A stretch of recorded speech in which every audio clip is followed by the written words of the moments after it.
In a career that only spanned a few years, Chicago rapper King Von made a name for himself as a prolific street storyteller and, to some, a real-life demon. His music blurred the lines between fact and fiction, turning war stories from O-Block into viral anthems. But when rap beefs spill off the mic and into the streets, the consequences are real.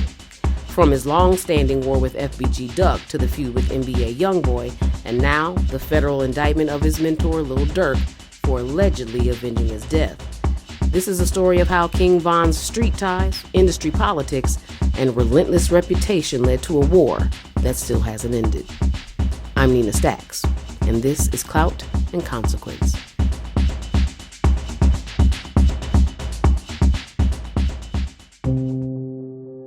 Before rap fame, King Von was a name feared in Chicago's gang wars. As a black disciple from O-Block, he was locked in a deadly feud with FBG Duck and the Flyboy gang.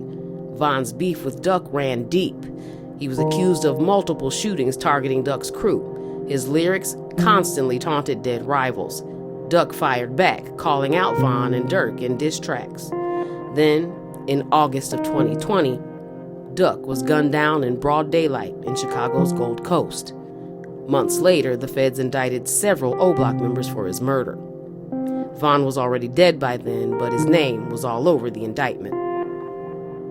The streets believe Von played a role in orchestrating the hit. Some even say he died before the feds could charge him. And just 3 months after Duck's murder, Von's own fate would be sealed in Atlanta. After Duck's death, Von's beefs could have been behind him, but instead, he started another dangerous feud with NBA YoungBoy. The tension started when Von was spotted with YoungBoy's ex-girlfriend and baby mother. Von played it off, but YoungBoy's camp took it personally. Soon, both rappers were sending shots in their music, and Quando, Rondo, YoungBoy's protege, became a direct target. By November 2020, the beef had turned personal. Von wasn't just dissing in songs, he wanted smoke. In the early hours of November 6, 2020, King Von and his crew pulled up to Monaco Hookah Lounge in Atlanta. But this wasn't just a night out. Reports say Von learned Quando Rondo was nearby, and instead of letting him slide, he went looking for him. Security footage shows what happened next. Von walked straight up to Quando and swung. A fight broke out between their crews. Seconds later, gunfire. The shooter? Timothy Lil Tim Leaks, Quando Rondo's right-hand man. Von was hit multiple times and later pronounced dead at Grady Memorial Hospital. Lil Tim was arrested that same night, but what happened next shocked everyone. Just a few months later, he was released on a $100,000 bond, reportedly paid by NBA YoungBoy's team.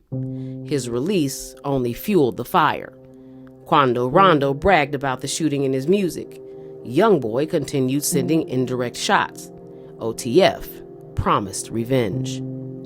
Von's death wasn't just a tragic loss. It set off a chain reaction that would have deadly consequences. For nearly 2 years, rumors swirled that Lil Durk was planning retaliation. But in August 2022, federal prosecutors say he took action. Authorities say Durk orchestrated a hit on Quando Rondo in Los Angeles, but the attack went wrong. Instead of hitting Rondo, the shooters killed his cousin, Lil Pab Robinson. And the feds say they can directly link Durk to the murder-for-hire plot. How? Text messages between Durk and the alleged shooters. His credit card used to purchase plane tickets and a rental car. An informant from Durk's own camp, reportedly wearing a wire. Now, Durk is facing federal conspiracy and murder-for-hire charges. And if convicted, he could spend the rest of his life behind bars. Von's legacy didn't just cost him his life. It may have just taken down his closest friend and mentor, too. Even after Von's death, the tension between OTF and NBA YoungBoy's camp hasn't faded. Lil Durk is now fighting for his freedom. YoungBoy and Quando Rondo still send shots in their music. Lil Tim is walking free, but for how long? And the biggest question remains, will this war truly ever end? King Von lived by his reputation, and in the end, that reputation may have cost him everything. But now the story isn't just about Von, it's about the ripple effect he left behind. Did his death set off an unstoppable chain of events? And if this war continues, who will be the next casualty? I'm Nina Stacks. This is Clout and Consequence.